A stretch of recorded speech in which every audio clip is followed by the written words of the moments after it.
Welcome to Dare to Be Us. Hi, I'm Ruth, founder of The Corner Pitch and the host of Dare to Be Us. Welcome to Dare to Be Us. Here we have Danica.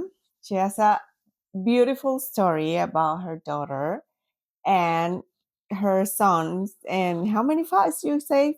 5 kids, right? Six. 6 kids. 6 kids. 6 kids. So how is your experience? Tell us. It's been an adventure. So when my oldest was born, she screamed 24/7 from the day she was born until she was probably 3. And so we were fighting and struggling and trying to figure out what was going on. Mm-hmm. And my mom, being a nurse, kept telling me this isn't normal. So you couldn't entertain her. You couldn't appease her. She was never happy. And so we That's started. your first daughter, That was my right? first daughter. Yeah. Okay. So we started keeping journals. What's her name? Megan. Megan. Okay. I started journalizing everything in her life, Okay. taking everything away Mm-hmm. and reintroducing one thing at a time. Mm-hmm. From laundry soap to the food in my diet, from breastfeeding to formula feeding. That was yourself. You have to change yourself in order for you to provide the environment for your daughter. Yes. Wow. So we tracked that. I tracked that, journalized everything, Mm-hmm. added naps, removed naps, tried everything under the sun. At 18 months, I had a book. Mm-hmm. It was me journalizing everything every day between myself and her as she got older. And I'm trying to introduce foods, what that looks like when I take away laundry soaps and I put laundry soaps back in, when I remove different fabrics, when I put them back in, trying to figure out, we can see what was causing her to be miserable. For how long you did this? This was 18 months. 18 months. Yeah. And when did you find out what was your baby was actually experienced, when they actually said to you, this is what you're going to have to challenge? So they first tried to blame it on its colic. You just have a colicky baby. At 10 months, it'll go away. My mom as a nurse is like, no, there's something more going on. Mm-hmm. So 18 months after journalizing everything, we went to Children's Hospital where she was diagnosed with sensory processing disorder, Mm-hmm. also known as sensory integration disorder. Mm-hmm. Now determined it is on the autism spectrum. Mm-hmm. So we began at just shortly after that working with an infant development worker. Okay. So once a week, Mm-hmm. I had an infant development worker come into my home to work with me and my daughter to try to help her cope and function better Mm-hmm. in how we live. Yeah. We did spend a lot of time working through things like sensory reduction. Mm-hmm. So it was a child you couldn't bathe. Water was too much. So we'd work through, there's a drip of water on the table, get her to touch Mm-hmm. it. So it was trying to introduce these things in a controlled setting to try to reduce some of her off the wall responses that we would see Mm-hmm. in children with this sort of disability. So they wanted to medicate her. The first thing they did was said, no, we want to medicate her.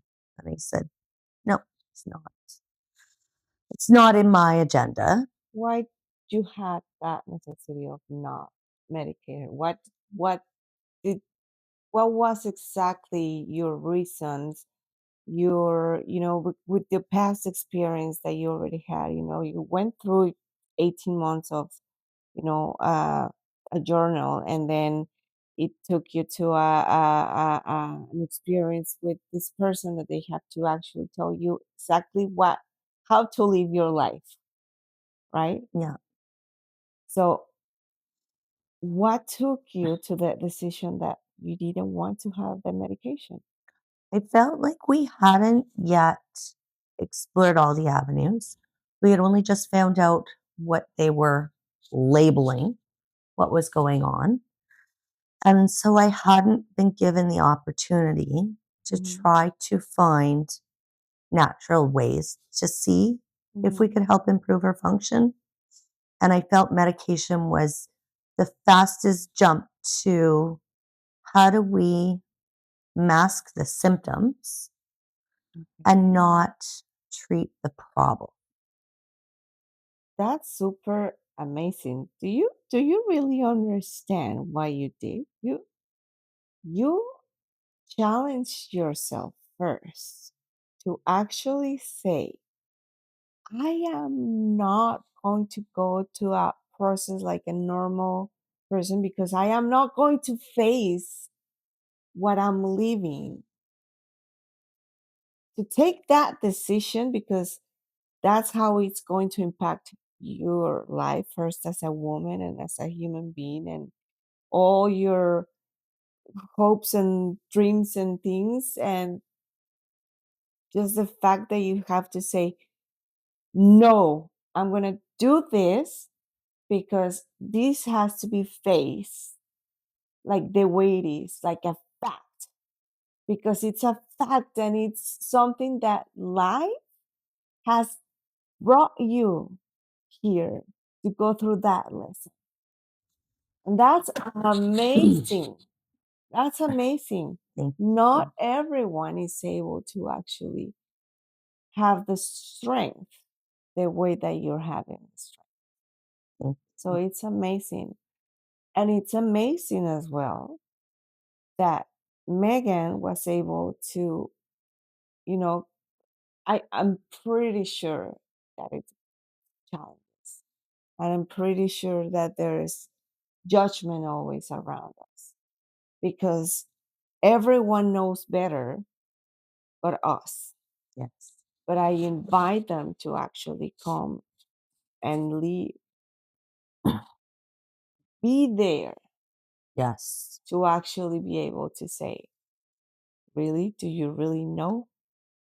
I had Right? that fight. My Yes. mother-in-law would tell me, "This is what I created. This is my doing. Yeah. This is my fault." And I had to put my foot down and say, "No, it's not how I've raised my child. Yes. It's not okay to tell me that Yes. my child is behaving the way they're behaving because I've spoiled them." Because society is saying, no, that's not right. Because they're just telling you that it's just not appropriate to be, we were talking about that a little bit ago, right? That, Yes. the fact that they want to go to sleep in pajamas or not in pajamas Yep. or regular clothes, right? But yeah, I mean that's a really challenge, a big challenge in every way, right? But I want to know again. I just want to go back again to the question of the why. Besides that, you were a warrior, like, to be able to have that challenge. But do you have like maybe another research or something that took you to that? I had nothing at that point, Mm. but I knew I hadn't had the time to research what this said disorder was, Mhm. what might work and what might not work. And Mhm. so I needed to make sure that I put everything I had into I had put 18 months into journaling. I had many people tell me they don't know how I did what I did, that they would have dropped the baby off at somebody else's doorstep, that they don't understand how I had the capacity to manage a child with such high needs. Mhm. It wasn't it wasn't an option. Yeah. This is what I was given. And I had to look at it as if I was given what I could handle Hmm. and I could handle it. It was Yeah. just I needed to learn how I could best help her and teach her coping through skills. But Yes. I didn't have those skills to know how to do that. So I brought in a professional to help me Mhm. against the acceptance of my spouse at the time, who told me they just want to intervene in our lives. And they just want to add more challenge. And it's going to create problems. So not only was I up against a wall of how am I helping my child, I was doing it against my partner's wishes and having somebody come into my home every week. Yeah, but see the difference. I mean, I don't want to see it like in that judgment. I just want to see like in facts when someone wants to be responsible in facing what the challenges come from our kids and from ourselves.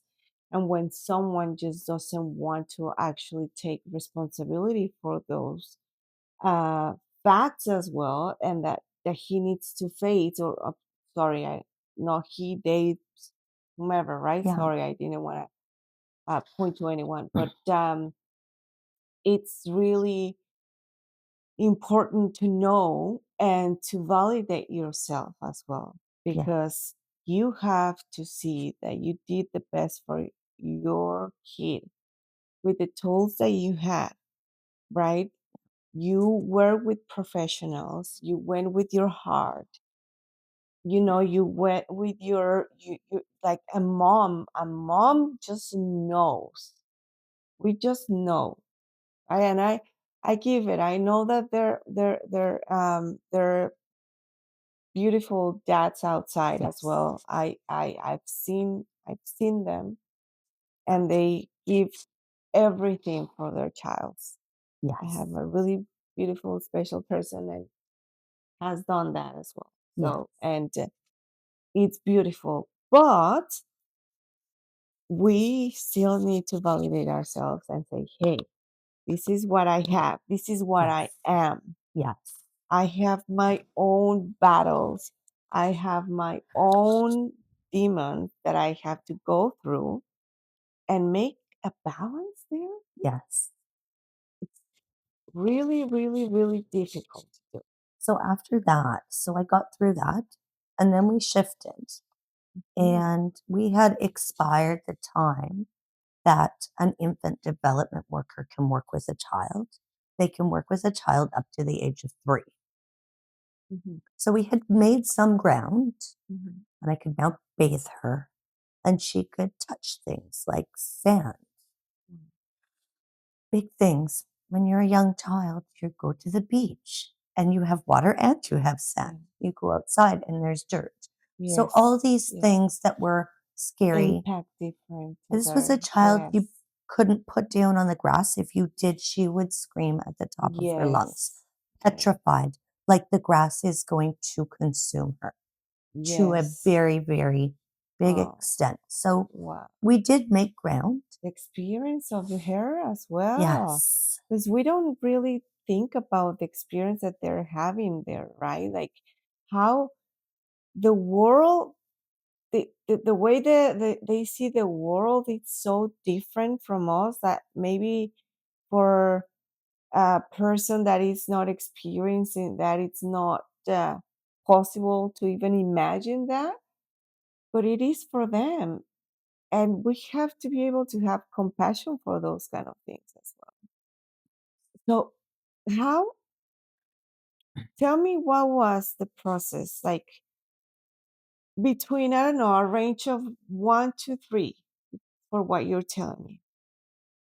Because at that point, you're starting to introduce the grass and the sand and things like that, right? Yes. But before that, what were the challenges? What, for instance, with the, like, with the floor, for example, or with the if she wanted to have, play with some um toys, there's some sensorials, you know Yes. most of them, they have those kind of things. Yes. So what were the challenges? What were your usual, because I guess you had like a routine as well, right? Yes. So what, tell me about that. She So most kids you can give a toy or, as a young baby, you can lay them under a mat and they'll be stimulated by the lights and the toys that are hanging above them, right? You're Mhm, trying to grab them or they're mhm, you would put her under it and it would last maybe 30 seconds. mhm, That's it. Screaming bloody murder.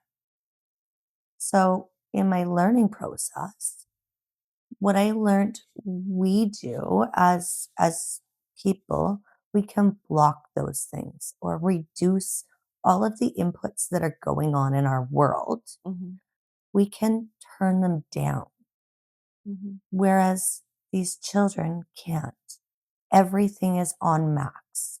So the lights are flashing, they're mhm. over Stimulated. Yes. putting all the inputs into the brain on the visual. Mhm. The music is playing, turn that up as high as you can turn it up.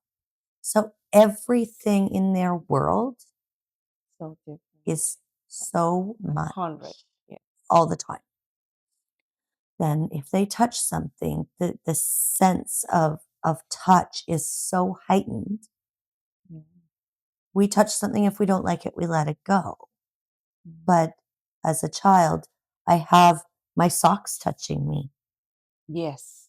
That was too much. She couldn't wear So how socks. was she? What was the outfit, for example? What she was able to wear, what not? Nothing with tags, Mhm. no socks. What's up? So when So. you buy clothes, Mhm, you have your shirt, you have your pants. mhm, They all have tags. okay. So they all have seams. Yes. Anything with seams, anything with tags. And that's why I say socks, because it's Yes. very unusual to Yes. find socks that don't have That have, seams on yes. them. So Yes. just those things would be too much. Okay. So, for example, the bed, like I just wanna be able that people can understand, and that maybe someone out there as well is having that challenge right now, and it's something new, right, for them. Yeah. So, what would be something that you could share that it kind of like help you? Well, so you mentioned already that you have one person, right? A professional, Yes. really. Yes. Uh, for example, was that something that it's in a program that the government? That was through the government of BC at that time, or the Oh, I medical see. health system of BC. Mm-hmm. So we had a referral made Okay. from Children's Hospital Okay. to the health department that got me in touch with a team. Mm-hmm. So they started with the infant development worker to try to help pinpoint the things, because it's not everything, but the items that we were really struggling with that we needed to get past for normal daily life. So it was the really important things. Okay. But this is just the experience, Yes, right, that you yes, went through. It doesn't have to be necessarily someone that, the steps is just give an idea yeah. of what you could do, like a referral, So like yeah, try to go. But some other resources out of what the government, did you get any other source? at 3, they then flipped us to a an occupational therapist, again, through the medical system. Um, there was nothing else. There was nothing else available, nothing else I could find. which adds challenge. Yes. But at the very least, they were covered under the provincial medical. So it wasn't something Mhm. that I had to pay for, Mhm. which obviously made it more attainable. Mhm. Because if you're not working and you're at home with a child, you need to mind Yes. every penny. Yes. So that was definitely helpful. Yeah. And just helped me work through what might or might not help. And with sensory processing disorder, Mhm. some things help, some things are opposite. So it's very much a In trial and what way? error. So some kids it's water. Some kids it's grass. Some kids it's so everything is different Mhm. on what they can tolerate and what over over achieves in the brain to create this Okay. cycle or this feeling And that's that where they're you having. is that's when you mentioned the fail, right? Like it's Yes. when you learn Yes. more than like a failure. I would see it like a, you learn from an experience that it didn't work, right? Yes. So So on for an example, older kids, mhm, toddlers and older into adulthood, um, now you can find clothes that don't all have tags. You can find clothes where the branding and the size is actually stamped on them instead of being attached to a tag. yeah, You don't always find them in infant stuff. There is some now, but mhm, it was just something that wasn't available at that point. yeah, So, change in society, change in materials, these yeah. things can That could, evolve and yeah, change, which can allow some alternatives yeah. to this standard.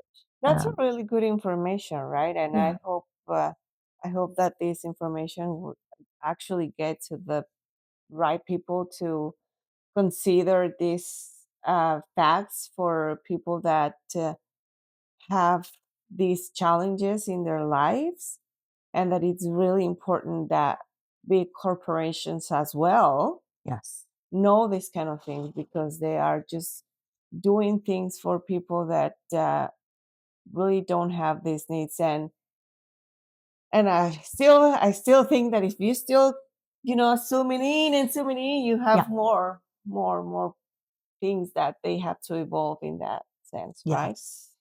Um, So I think the biggest thing that I can like to share for others, if you know something's wrong, you know something's wrong, yeah, and do not give up. Do not give yes, up hope. yeah, Do not give up trying new things. Do hmm, not give up when the doctors think you're crazy. hmm, Do not give up when the people around you try to yeah, tell you you're wrong because you're not wrong.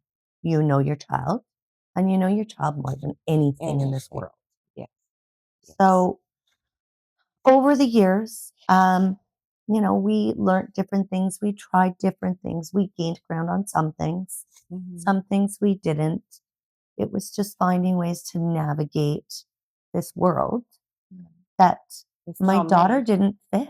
yes, which I think is that's that's huge. that's the big, shout out that I really Yes. want to put in this podcast, right? Just to have awareness that we need to see this as normal, Mhm. as normal. Why does it have to be, I was listening to this a small reel about a lady saying, um, why do I have to see that that it's not normal that I want the divorce? Because society says you shouldn't get a Yeah, divorce because right, that's how we were raised. right. And then, it's like, why is it not normal to, you know not like, I don't know, having a house with the person that I live, like, Yep. so many things that is just not, it doesn't fit. It's just, it's normal for me, Yes. and it doesn't have to be wrong No. just because And it doesn't fit in if you want a society. divorce, So it's that, and society says you shouldn't have one. So the society is actually saying Mhm. it's okay that you're not happy. And we need to find ways to value ourselves and question society. Yeah. But I think, and anytime we have anything happen in life, we're not alone. Yeah. There And is groups and people, yes, and I want right? to go back to what you were saying about when you comment on just having at some point the occupational therapies and there was nothing else, right? Yeah. And they kind of make you feel like this is what we have and do it how you can, right? Yeah, Like with the resources that we are giving you right now. And it's like it's a way for you to actually not being seen as well as a parent and as a person that you're going through that. And that needs to be addressed too. it does. It needs to Yes, be addressed because we need to be able to feel seen in every real way. absolutely. So tell us what is the challenges. What did the occupational therapy actually help you with, and what that it was a really good resource with him or with her, right? Like it was something that it really helped, but I could have helped in this other way. So the occupational therapist helped me to work with my daughter. So it wasn't them just working with my child, they were helping teach me how to help my child, which was amazing because I can drop my dog off at a trainer's and they can train the dog. Yeah. But if they don't train me to train the Yeah. dog, then if there's any issues, then it comes back to all of a sudden I need help. I need somebody else to do it for me. So I did really value the fact that they were able to take this learning and teach me Mhm. things that have been proven or that have been tried to then be able to teach my daughter Mhm. and to start the process with But okay, but did they help me. you to understand your daughter for what she's going through, or did they help you by going through your own emotions to cope with this, to understand your own emotions and your own projections? None. No. There was no support. There was Okay, no me so support. None. please, that has to be It's wrong. addressed as well, because us as women, Mhm. we need to be able to understand our own feelings Yes. because we have it everything on us. Mhm. And if we cannot function, we cannot give the help for our kids. So my daughter still wasn't sleeping and I didn't have help. And I was doing it all and still trying to remain focused on my child's best interest. And of course, I think even just through normal motherhood and becoming a first time mom, there's so many challenges you're dealing with, Yeah. and you put yourself on the back burner. And I think even to this day, Mm. I still do that, but I'm learning. Yeah. I'm learning to make sure I'm important too. Yeah. I'm learning to carve out time for me. Yeah. My mom came in and stepped in Yeah. and would help me. She would take my daughter for an hour or two so I could get a nap because she Mm. saw this, it's The battle. exhausting and how hard I was trying. It's raining. Yes. It's raining. But as a society, our system is not designed to acknowledge that or help, which I think with more help, Yeah. it would have given more capacity Yeah. for me to help my child. So it's Emotional definitely missing. capacity and physical capacity and financial capacity. Like, Yes. whew, it's just not easy. No. So then we can move on. We'll leave that piece. I gained a lot of ground. I learned a lot of things on how I could help teach my daughter to cope in as many ways as I had control over, Yeah.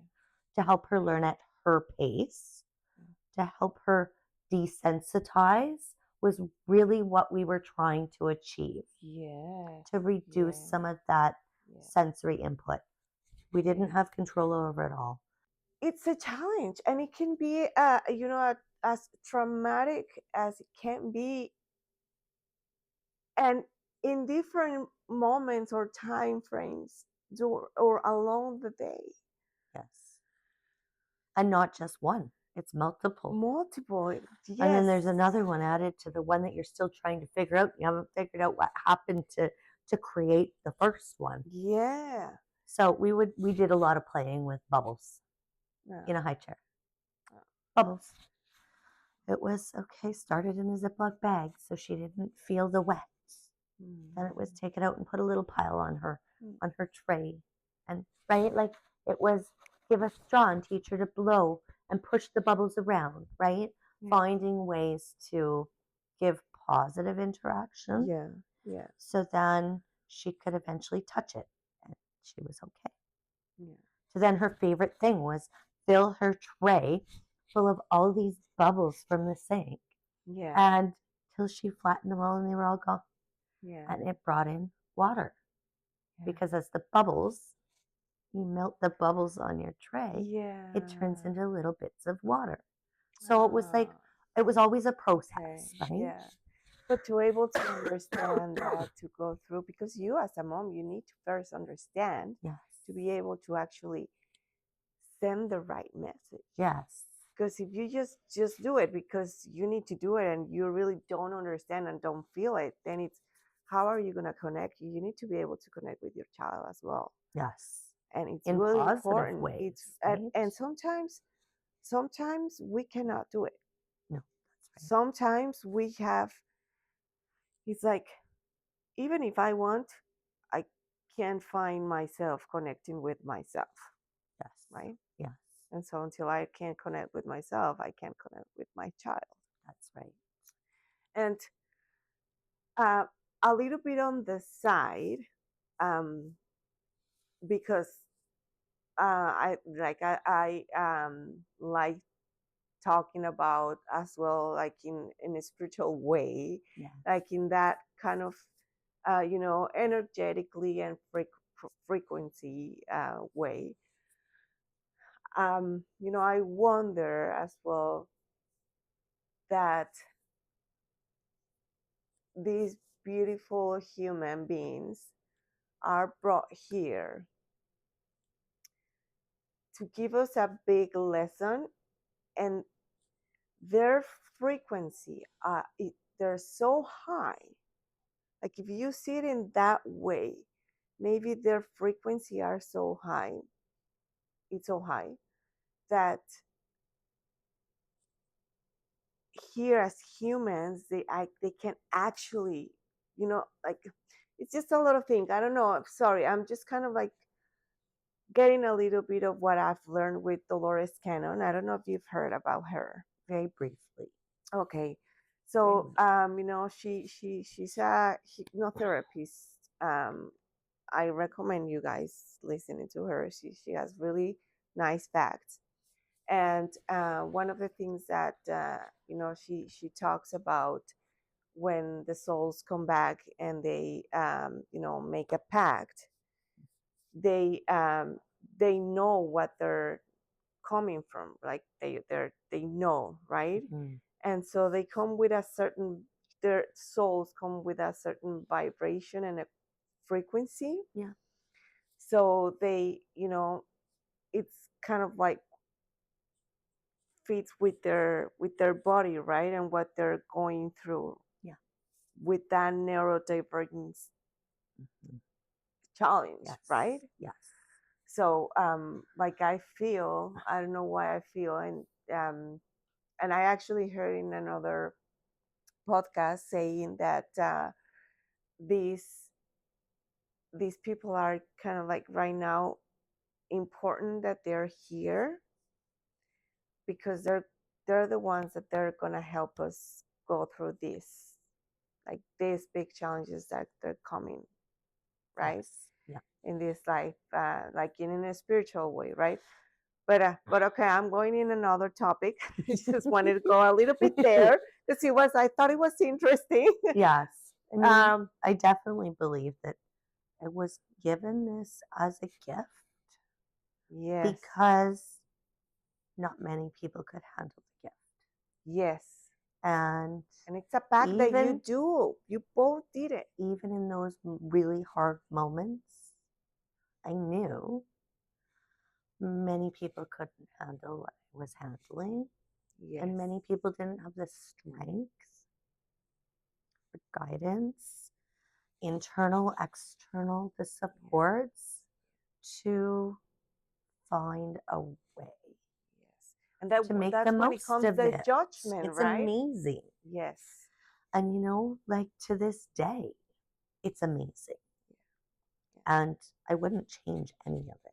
Yes, But it yes, took a lot of learning. and a lot of growth with yourself too. Yes. That's And then, okay, we're talking about your first kid, but you Yes. have six. Do you have a challenge with each of them? Like I have it, a challenge with many of them. okay, tell us about them. So I not only have a child with sensory processing, Mm-hmm. I also have a child that I am confident is Asperger's, Okay, which is no longer considered Asperger's. okay, And I spent years trying to get help within the medical system because everything requires a diagnosis. Our system is so broken. It requires a diagnosis to get help, and you didn't get a and I diagnosis. got nowhere. So, Okay, so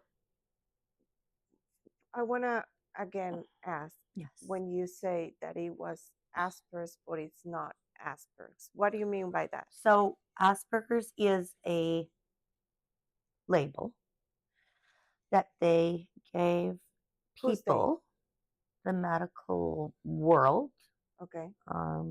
society, Uh, but it came with specific criteria mm, that had to be met to then diagnose somebody with Asperger's. So it's been dissolved, I believe, just into the autism spectrum disorder, okay.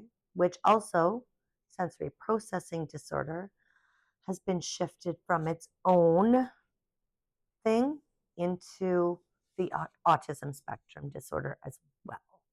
Okay. So they've taken the system, the people that determine these labels, Mm-hmm. have expanded what autism looks like and changed it from just autism, autistic, to the autism spectrum disorder because it can cover many ranges Of autism. of autism. And they've taken many different categories that used to be under their own heading and Mm-hmm. put them into this spectrum. Okay. So Asperger's is no longer called Asperger's. It is part of the autism spectrum disorder or spectrum. And it was very particular on what symptoms looked like and things they experienced. Yeah.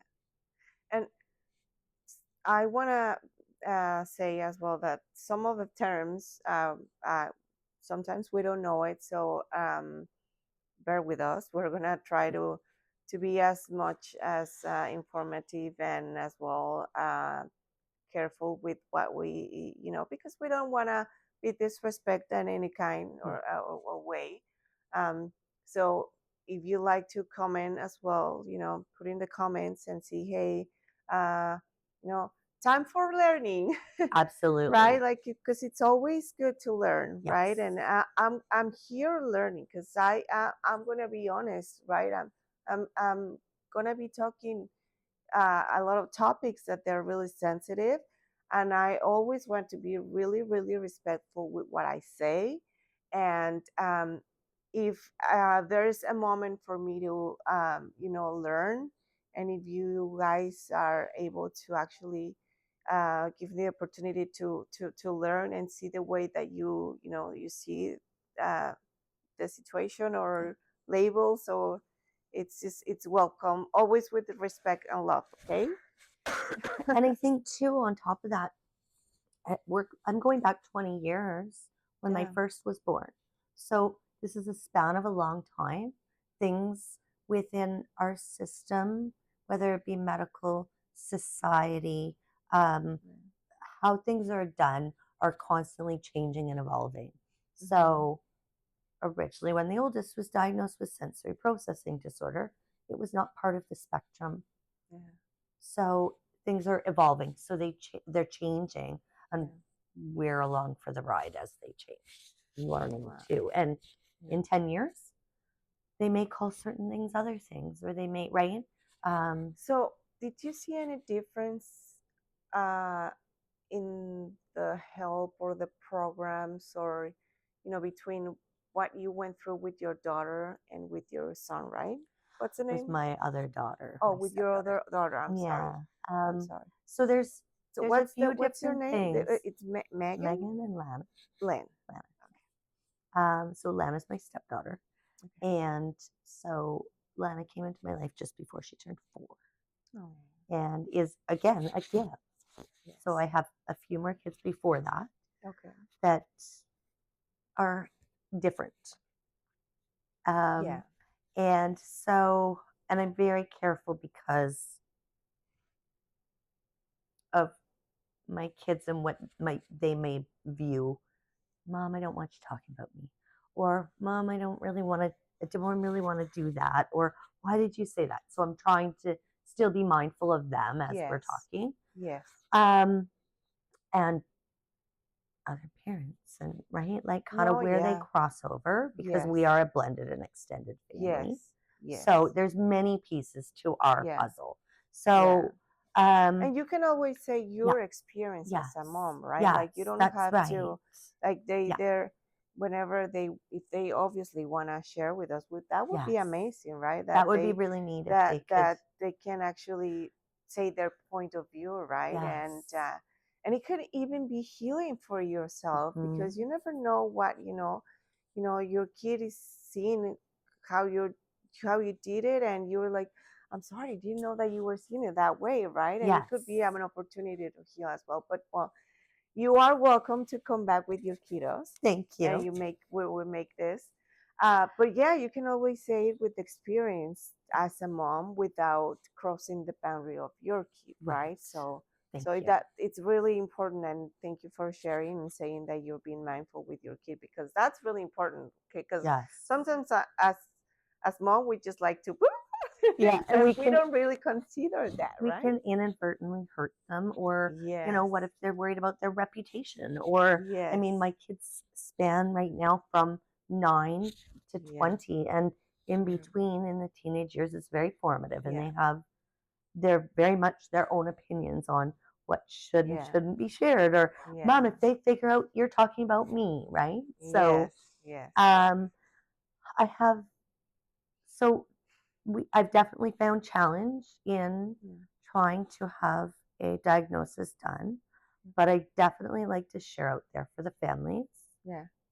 It is so common for girls with autism, and especially Asperger's, to be missed in the diagnosis because, and again, apologies, it's not Asperger's anymore, but those symptoms, a lot of them that would be seen aren't seen in girls. Girls have a different way of navigating through life based on their genetics. Yes. to miss different target points and key markers because they're more adaptive and malleative to their situation. So what would be something that you learned to actually, pick that, you know, pinpoint that? Because maybe someone right now hear this and say, okay, whoa, I didn't think that, right? Yes. And it could be something that So help them. often they're very much rote learners. So rote would be, I have a checklist in the bathroom that tells them what they need to do each day. Okay. The other side is they can learn by watching their peers. So they can mimic the children around them to seem like they are higher functioning than what they actually are. So my daughter. Sorry. Yeah. Before you go there. Yes. How do you manage that? Because that for me as a mom, that would be amazing, because otherwise it'll be like having the shit sheet every time they go, right? And it wouldn't be that natural as if they, learn directly with the peers, like you're saying. But how do you manage the fact that if they don't want to um, be part of that, Yes. you cannot force them, because you have to respect as well their limits, right? And Within reason, I would say. okay. So we started with, if you don't learn it by watching your peers, your siblings, and because we're a house with 6 children, Yeah. there is a lot of behavior that can be mimicked and learned through repetition. Okay, every day, the other kids, they go to the bathroom, they brush their teeth, they wash their face, they go to their bedroom, they get their clothes out, they come out, they have socks, pants, shirts. Um, so if they're not learning in that way, we switched because our daughter wasn't learning in that way, where most children will pick it up over time. Okay. So over years of being in the environment, they would naturally learn. It wasn't happening. So we would go and I would create checklists. So there was a checklist in the bathroom. How old was she when you determined that it was just not working? By 7, I realized we're not picking this up.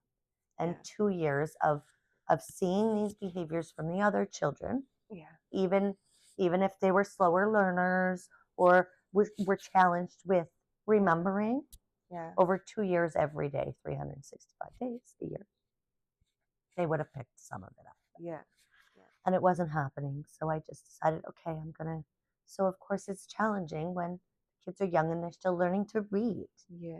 So I spent a lot of time creating checklists that not only had the visual picture, but it also had the words. So even at a quick glance, you could see somebody standing there with their toothbrush in their mouth. But as they learned to read, they could also read brush teeth. So there was a lot of very, very baby steps. Or in the bedroom, these are the clothing items you need to take out of your drawers. The drawers are labeled with each item. So it was very, very much small little steps to try to help give the independence that my daughter didn't have at 7. So, okay, we have been talking about the environment within your household.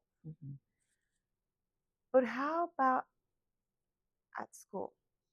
Because you have 2 different challenges there right now. So what happened with Megan? In school? Yeah. Megan was challenging in school. She was challenging around being comfortable to be left in school. because of anxiety. Okay. So it was baby steps. Yeah. And it was leaving her screaming. And it was walking away. And it was trying to reassure her, I'll be back, I love you. And stepping out and trying to disconnect my emotional in that moment, because it is heartbreaking when you're leaving your child in a place of hurt and vulnerable and anxiety. And it's something that you have to do it, otherwise Feels wrong. I know Feels it wrong. feels wrong. It And feels it's- wrong because, like, how can I leave my child? It's just, Yes. but then again, it's a question that I am just doing to myself. Is it really what we really need to do? Or is it just to be able to fit in the system? I think it's society. Because right now I'm just like, yes, it's my kid. And he doesn't want to stay here. So why do I have to force it? Yes. So I did it with preschool. Megan started school at 3. Hard, yes. Because I was hoping it would help. Mm-hmm. I don't know that it didn't not help. I don't know that at the end of the day if it made anything worse, except for my emotional Reassurance. scarring. It's hard. Like, it's really tough. But it helped her learn independence at the end of the day. She was happy once she was over that piece of being upset. She made friends. Not everything was smooth. Yeah. There were still big issues, but it was like tap out time. Tap out. It's your turn. School's turn now. So how about, like, touching, like, interpersonal, like, like with their friends, like if they were playing, how did that work for her? She didn't do too bad. Okay, that's good. But by the time Megan was 3, she had 2 more siblings. By the time Megan was 3 years old and 3 months, she had 2 other siblings. Okay. So we were from the get-go, my home, my space, the way I've lived my life and raised my kids is not ordinary. So I'm assuming that it was like months, or like. So Megan was 2 years and 1 month old when her second sibling was born. Okay. Did you have any challenge with your second baby? The challenge was how to fit the second baby into a child that was already there that needed so much work. It was, how am I fitting another child into this schedule that my first child required? It was something, like, it was such a work in progress. And give him his own, it's a her. Yeah. Give her own experience. Yes. Right? Because you have to give her experience. Yes. Separate, and it's really difficult not to actually, because at that moment when we are, because we get vulnerable as well as a human being. Yes. Because it's like, who he's telling us? How do we do this? How do we go through this challenge? Yes. So, and that's really brave when you're able to actually say, I have this. I don't know how, but I'm going to do it. Yes. I'm going to be able to. And it's okay not to do it as well. Yes, absolutely. It's okay, because sometimes we cannot do it. Right? We can do it, right? So what was the challenge with your daughter, Leah? No, the next one was Haley. No, but Oh. in terms of the school. Oh, with Megan was the challenge with school. But with With Lana, what did that look like? It looked like she was very emotionally detached. oh really? So what we saw was very different. Okay. She didn't care. She would be content to almost never see any of her family again, Really? which breaks my heart. So you mean that, how old is she right now? 16. And right now you guys don't have any contact with her, for what I'm understanding? No, she lives with us. Oh, yeah. I see what you're saying. Like So emotionally emotional, detached. yes. No emotional attachment whatsoever. Okay, I see. Which is very strange for me. I am an emotionally attached person. Yeah. I am very empathetic. Yeah. So it was challenging for me to navigate And accept her, especially as a mom, yeah. right? I'm mom, and there's no attachment. Mm-hmm. She could turn around and walk out and not look back. And you'd be it like, would be I would be so sad. She'd be off on her merry little way, just doing her thing. And not take it personal. No. It's Yes. yeah. Because well, it's like, it breaks my heart. Yeah, because if you're, sorry to interrupt, just because I feel that there's so many people related in this situation, and that they're still learning to actually understand their own coping mechanisms, and that it's okay if they're not achieving that right now, in terms of, because that's what we do, we react. Yes. Right? And I don't know if you react or not, right? But when you are in that spot where you know that it's not personal, and that you have to accept the truth, and just go inside yourself and understand and say, okay, this is not personal, I'm okay, just let it go, you're okay, you're doing this, it's just, work through your own emotion, and know that your kid is okay, that it's okay, right? Yes, but there's some other people that they're still learning, and they react, and it's like, you don't care, and you don't feel, you're not feeling good for me, and I'm here.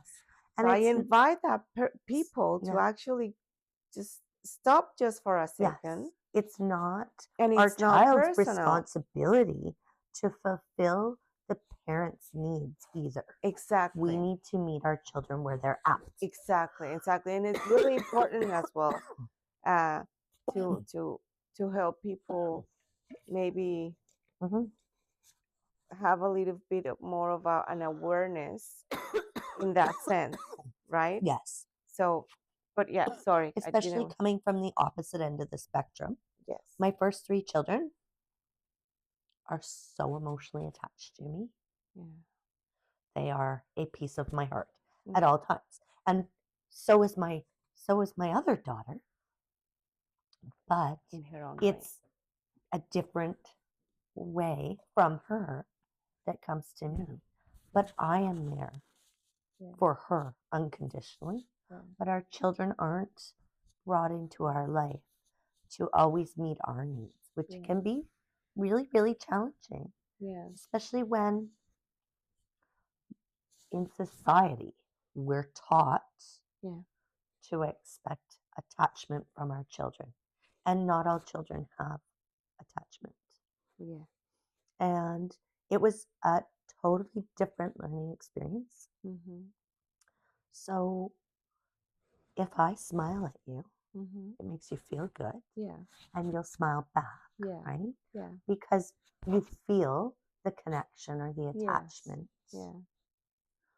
With this piece on the spectrum, I'm going to try to change it because they don't Yeah. call it Asperger's anymore. So I'm trying to, I don't know what the proper way to term it is Yeah. because there's so many pieces that fit into that spectrum. So I'm learning too and trying to be Yeah. mindful. Um, so it's, I kind of lost my train of thought. That you were Apologies. saying about the spectrum, or where that you don't know Oh, where is the spectrum, but yes. the smile. So she will often mimic what's going on. There's no Okay. feeling. Okay.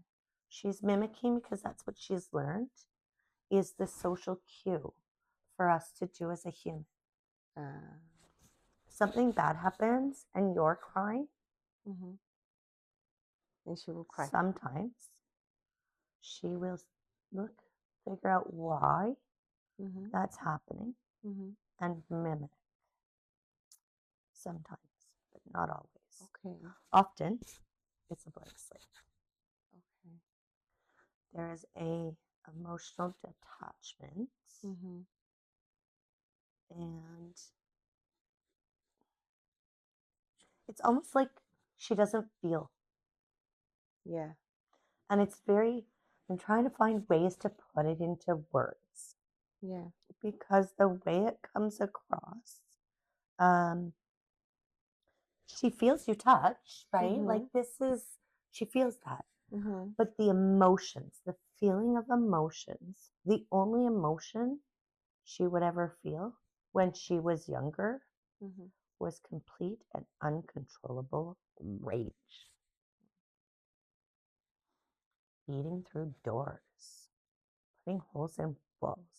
It was never, I'm upset. It was Mm-hmm. never, I'm sad or I'm happy or I'm anxious or, all the feelings that we learn about Mm-hmm. that we're having, right? Mm-hmm. Um, it just wasn't there. The only one that we Mm-hmm. ever saw was these fits of rage that would last hours. Wow. So, but is it something that maybe that she doesn't have? Well, I mean that she's detached. Sorry, that she is detached to emotions, or she just doesn't know how to Like express them. discern and for like maybe the one that made sense more for her, it's actually the anger rather than the other. I don't know, I'm just speculating, Yeah. right? Like I'm not So over obviously. time, Yeah. things change and shift and adjust as they get older. Um, so we couldn't get any medical professional to come to any diagnosis except this child has experienced some trauma early in her life, Okay. um, outside of outside of anybody's control that is in her life, I guess you could say. Yeah. Um, and so it was, could this be trauma related? We're just going to kind of push it off. We're not going to believe you because she can mimic my smiles. And I'm the psychiatrist and psychologist in front of her. And we don't grasp that because we can ask her something and she can give us an answer. So there was So, a lot of attempted efforts on my part mm-hmm. to figure out exactly what was going on and have it diagnosed so that I could get a medical team to be able to work with me. So what kind of where who did the diagnose? What like So she underwent a few different assessments, okay. and the assessments just kept coming. Oh, she's just such a pleasant girl. And Mm-hmm. she was very pleasant, and even more so when she was in assessments. So, what we called that was fake it till you make it. Mm-hmm. She could fake it really good, really good. Okay. but it wasn't her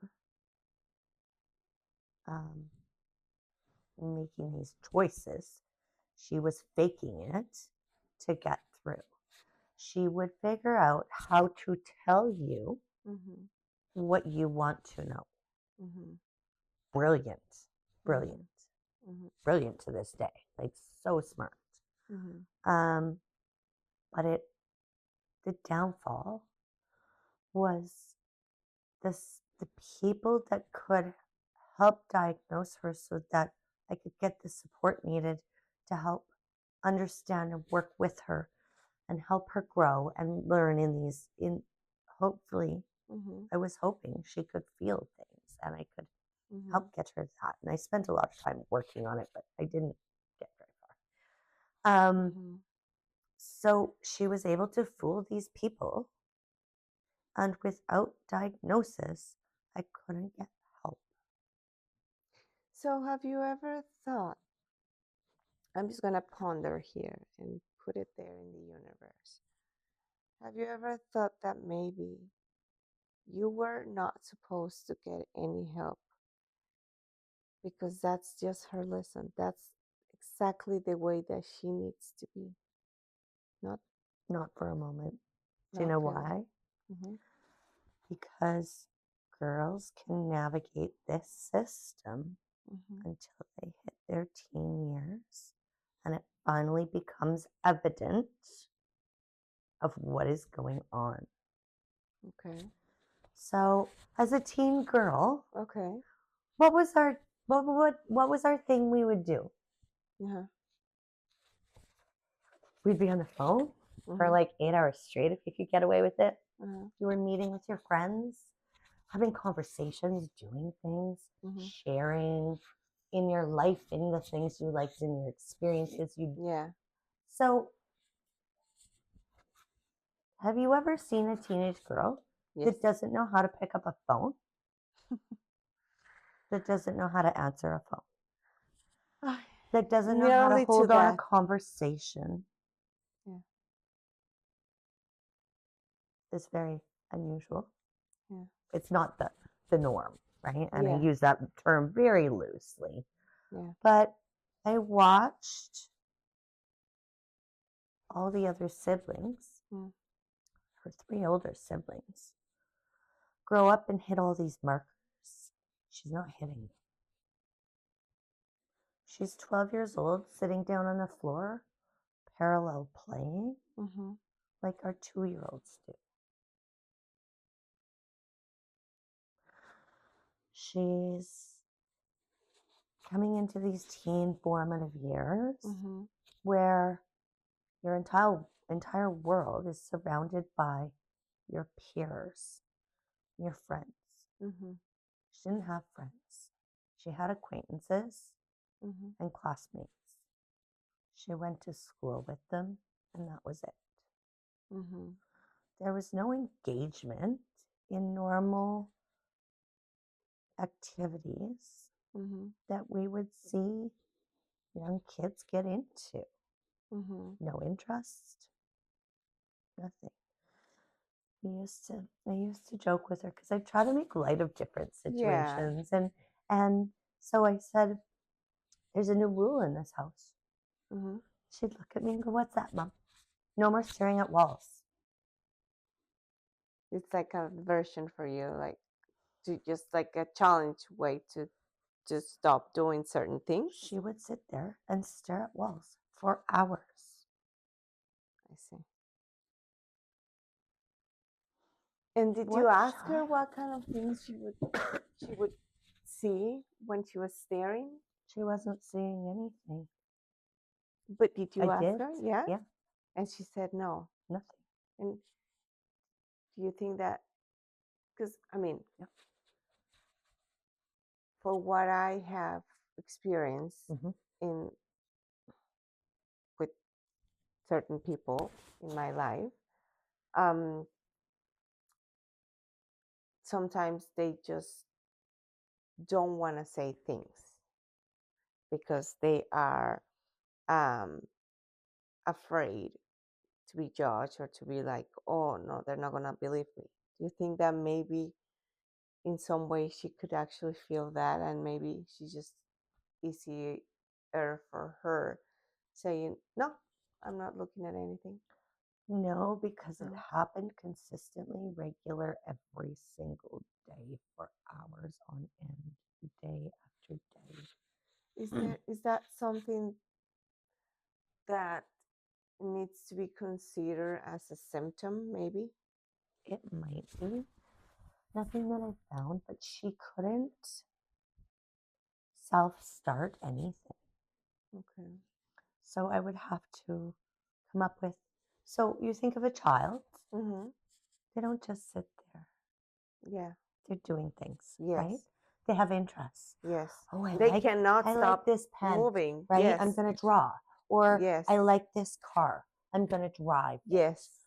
Or I like this show. I'm gonna watch it. Yes. Or I like this music. I'm gonna listen to Mm-hmm. it. Yeah. I go over and see the other kids are doing things, and I'm like, Mm-hmm. "What you doing?" And I'd come and make myself present to her.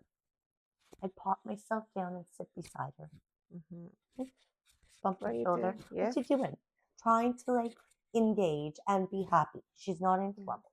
Like Yeah, trying no, but to, that's a good right? thing to do. It's Yeah. just to bring her into the environment and to be make her part Yeah. of it. And that's amazing that you do that, And because it's a way of love your daughter. And I feel at some point it's still, you are still letting her be just the way you are. I feel that it's more,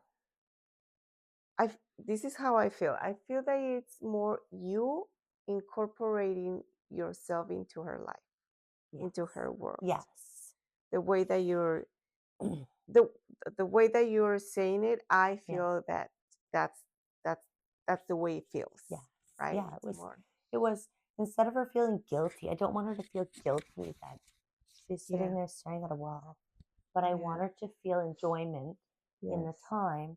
And I don't want her to feel like she's alone, because Mm-hmm. she's not alone, and I'm right here with her. And I'm here to help her.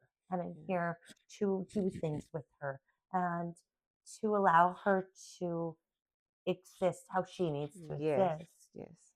Allow her Except to be. it doesn't feel warm and fuzzy to me Yes, to because see my you're used to daughter different sitting things. there staring at a wall for hours, Yes.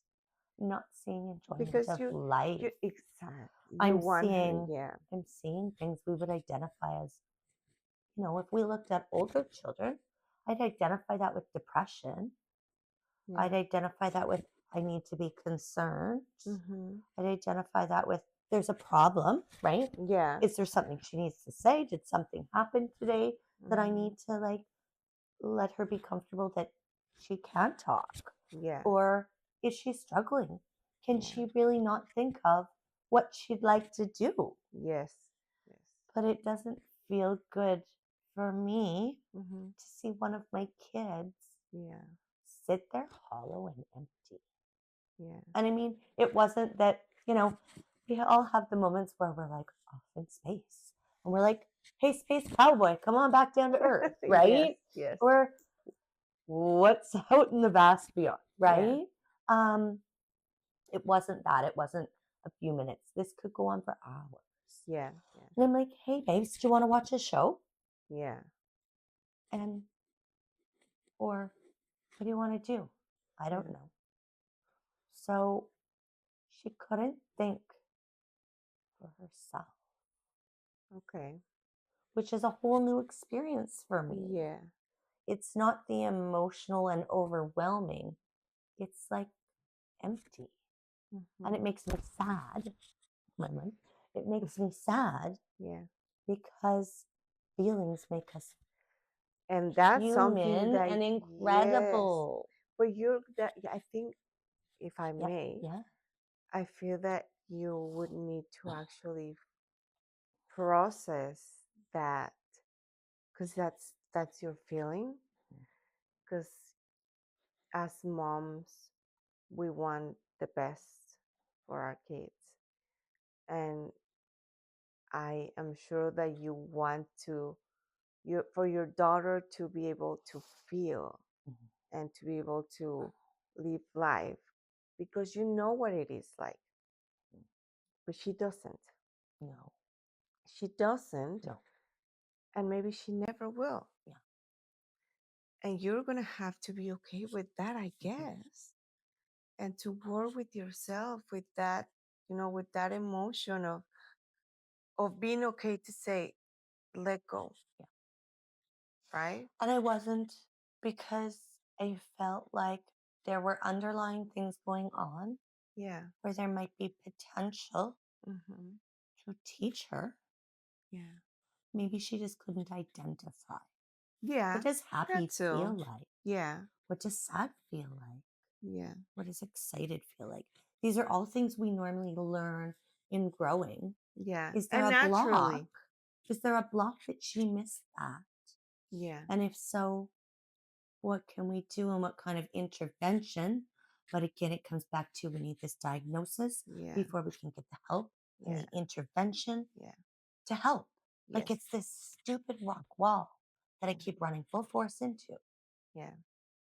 So it's an adventure and some of these things. So when we were dealing with a lot of these attempted diagnoses, it was, I just have to go back in my head for time. Yeah.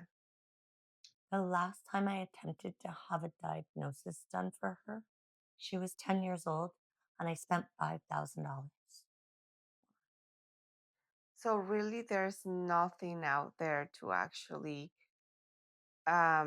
there's no programs that you can actually go to that they can support you in some way, no referrals that they can do to a neurologist, to a psychiatric, nothing like that. Not without a diagnosis. But the diagnosis has to come from what? A medical professional that's legally allowed to make a diagnosis, which is usually a psychologist or a psychiatrist, through a neuropsych education assessment, which costs $5,000 each time. Wow. I have officially paid for neuropsychs for 3 of my children. I have put $15,000 out when I had no income. We were raising 6 kids So on 1 there's income. nothing out there that the government needs, to support that. You can try to get in to see a pediatrician to have a referral made for a neuropsych assessment to be done. And you can wait and wait And wait. and wait and wait. So, Wow.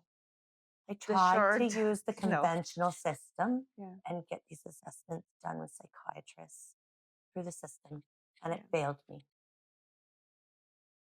Then at 10, I thought I could see a little bit more. At 10 years old, she's still sitting on the ground doing parallel play Wow. with other children. She could fake it enough to get through, but not enough to be where her peers are or So come close. academically, how is she? Is she A able? scholar. She is a scholar. She is Wow. brilliant. Brilliant. Brilliant, right? As long as she tries. You know, as they get older, they may not try quite so And hard. it's And that's still totally cool. and Yep. still a teenager, right? Yeah, So yeah. exactly. So we don't escape from that. Exactly. So it's alive and somebody's trying to get her attention. It is. So it does. Yeah, I told you it's a whole container. It jumped out of the holder. Yes. And jumped on the ground. And I have And my what tarot deck there. are those tarot decks? Wow. Yeah. Okay. Okay. We have to So do let's that talk later. about spirits. Yeah. Yes. I think it needs, maybe it needs to be a to be continued. Because I don't know. Yeah. Like, So we have had like a big conversation with you. We are already going almost have hour and a half there with the podcast here with the episodes. Just we are having big conversation here with Anika. But we can, like I told you, let's do another episode where we can talk about your other kids, because I know that you have another challenges with two of your sons, right? Yes. With autism as well. Yes. Okay. And one, yes. The other one is ADHD. Oh, ADHD. Yes. Okay, so sorry. I'm learning as well your story. So we're learning story, and I'd like to be able to expand more in this. So let's right now have a little bit of a conclusion here with Anika, and just telling us with your two kids that we just touch base right now, and we're just learning about this. Thank you for sharing your story first, to open your heart to saying these important facts as well for people that it's outside, and that maybe they'll feel related, they feel they're listening right now to information, new information that they didn't even know, or it's like, oh, okay, I just realized with what I'm listening that my kid do this stuff too, right? Yeah. So it's just like a feedback with all of us, right? And this is what this space is about, to be able to all help each other. So what can you add with what with what you learn with your two daughters that you have mentioned, and something that you can say to people? In my experience, I challenge you with this, and something. In my experience, I would like you to be open with being okay to not be okay. Yes. I think because at this point, 16 years, I still have no diagnosis for my second daughter. Yeah. And I'm unsure if I'm going to continue that journey. Yes.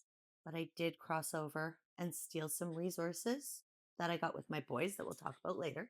Yeah. And we were with an occupational therapist teaching my 16-year-old feelings, and we still don't get it.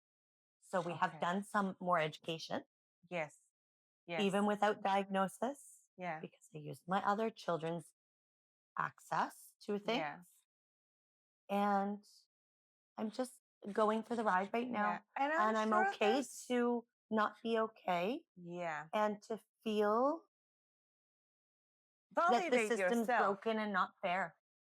Yes. And I just hope it gives somebody some strength and courage. And don't listen. Don't listen. You know your kids. Yeah. That's the biggest thing. Yes. Don't no matter what anybody says. Yes. Don't give up. Don't ever think that you're not enough. That because you are enough. You in your own way, in your own different way, because we're all different. We all have different skills. We have to love it. We have to love ourselves first. And I know that it's a challenge, but we can do it. And there's resources out there as well.